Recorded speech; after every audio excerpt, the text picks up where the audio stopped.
गुरु और शिष्य का संबंध कैसा होता है। गुरु ज्ञान देता है, शिष्य धारण करता है और उसको आगे बढ़ाता है। अर्थ यह हुआ कि गुरु और शिष्य की विचारधारा जो है वो एक जैसी होती है। जो गुरु ने कहा वो शिष्य ने माना, उसको आगे बढ़ाया। क्या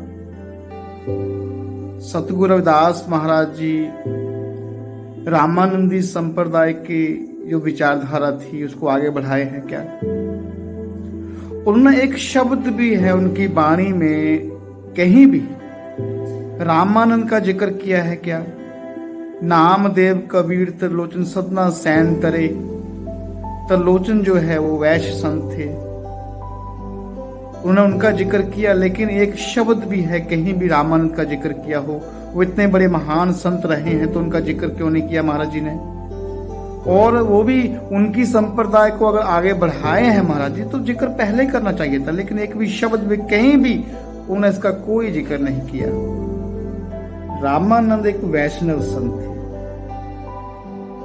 वह अवतारवाद में विश्वास रखते थे, मानते थे कि भगवान धरती के ऊपर इंसान के रूप में अवतार लेकर आता है। सगुण भक्ति करते थे, मूर्ति पूजा, सनातन की जितनी परंपराएं हैं उनको मानते थे। मंत्र जपना, तीर्थों में विश्वास रखते थे, वेदों में विश्वास रखते थे और राम सीता जी उनके आराध्य देव थे। तो पूरी सनातन परंपरा के वो संत रहे हैं और उनके नाम से रामानंदी संप्रदाय का उदय हुआ।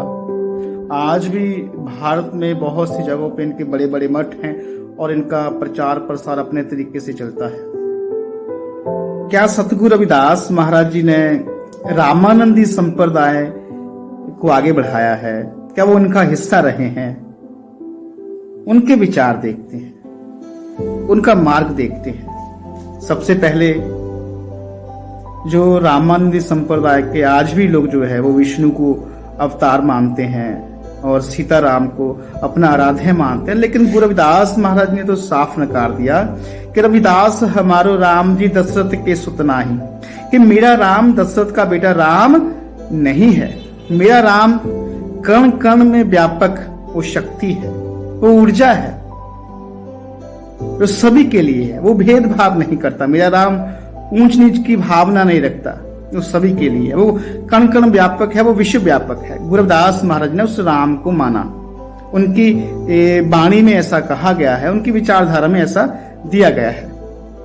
तो रामानंदी संप्रदाय के लोग जो है वो वेदों को मानते थे, पुराणों को मानते थे, लेकिन गुरु रविदास महाराज ने तो स्पष्ट कर दिया कि चारों वेद करे खंडवती, खंडन, खंडवती खंडन, कि मैं चारों वेदों का खंडन करता हूं, मैं उनको नहीं मानता हूं। मेरी भक्ति वेदों की बढ़ाई करना नहीं है, मेरी भक्ति समाज को दिशा देना है, मेरी भक्ति इंसान को सही मार्ग दिखाना है। गुरु रविदास महाराज ने अपनी वाणी, अपनी विचारधारा में ये सब कुछ दिया है।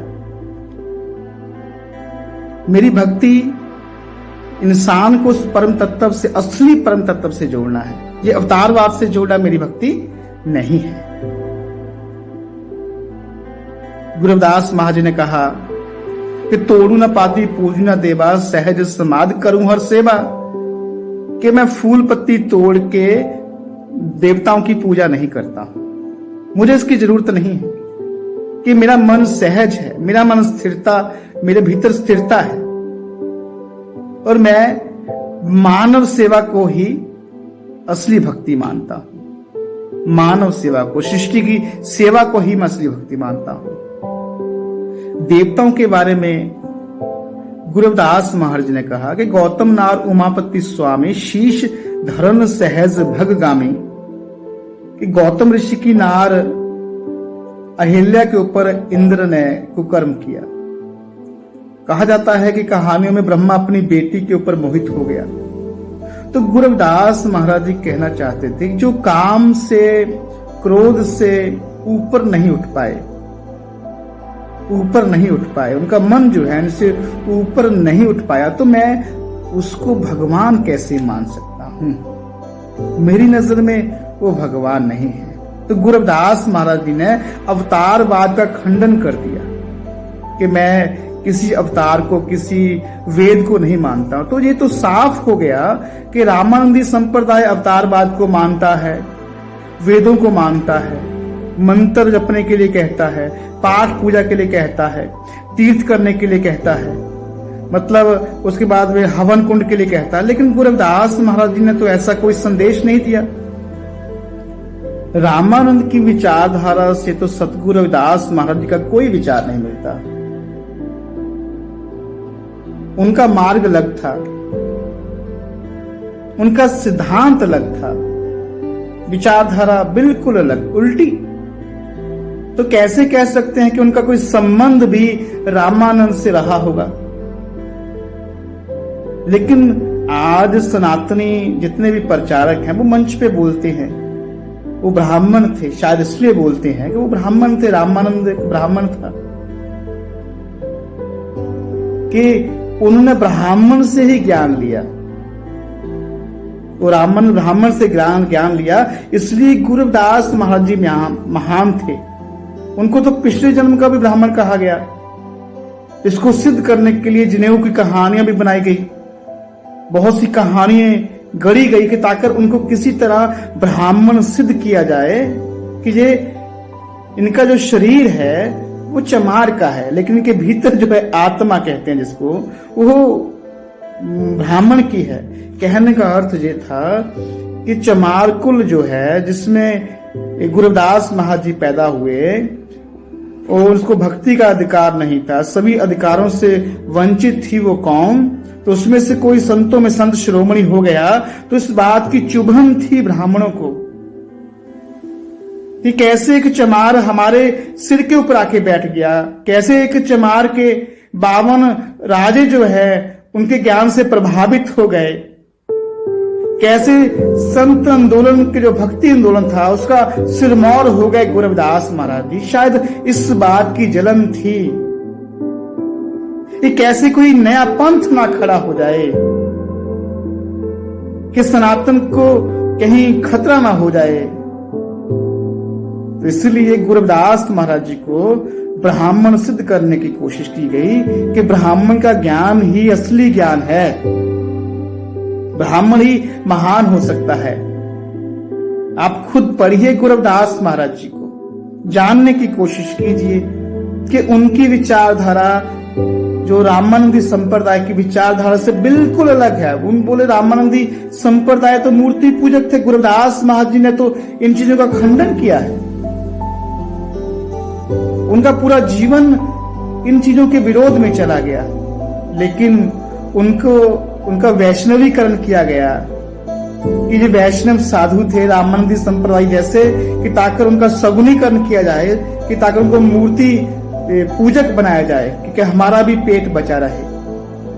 उनको गंगा का भक्त बनाया जाए कि अगर गंगा के कारण जो हमारा पेट भरता है वो भी बचा रहे। इस चीज को समझना होगा। अगर गुरु रविदास महाराज जी को हमने पढ़ा है, अगर उनकी सोच हमारे भीतर नहीं निर्माण हो पाई तो हमने उनको पढ़ा क्या? हम उनको जान नहीं पाए। फिर उनको पूजना है तो पूजिए, वो भी अच्छी बात है, हमारे आराध्य देव हैं वो, लेकिन उनको जानना बहुत जरूरी है। उनके शब्दों के ऊपर अध्ययन करना बहुत जरूरी है। उनके शब्द बोलते हैं साथियों, वो आपको मार्ग दिखाएंगे गुरु रविदास महाराज जी की ओर कि वो कहां बैठे हैं। उनके शब्द आपको उंगली पकड़कर वहां तक ले जाएंगे। बस आप थोड़ा सा उनको जानने की कोशिश कीजिए। और ऐसी भ्रांतियों जो सनातन प्रचारक आज फैला रहे हैं, इससे थोड़ा सा सुचेत रहिए, क्योंकि जो नहीं जानता है वो बहुत जल्दी भ्रमित हो जाता है। तो साथियों, गुरु रविदास महाराज जी जो रामानंदी परंपरा के संत नहीं थे, वो बिल्कुल उससे अलग थे। उल्ट दिशा में उन्होंने काम किया, मानवता के लिए काम किया, इंसानियत को स्थापित करने के लिए काम किया, इंसान को ज्ञान मार्ग से जोड़ने का काम किया, अंधविश्वास पखंडवाद को जड़ से मिटाने का काम किया, वो थे सतगुरु रविदास जी महाराज।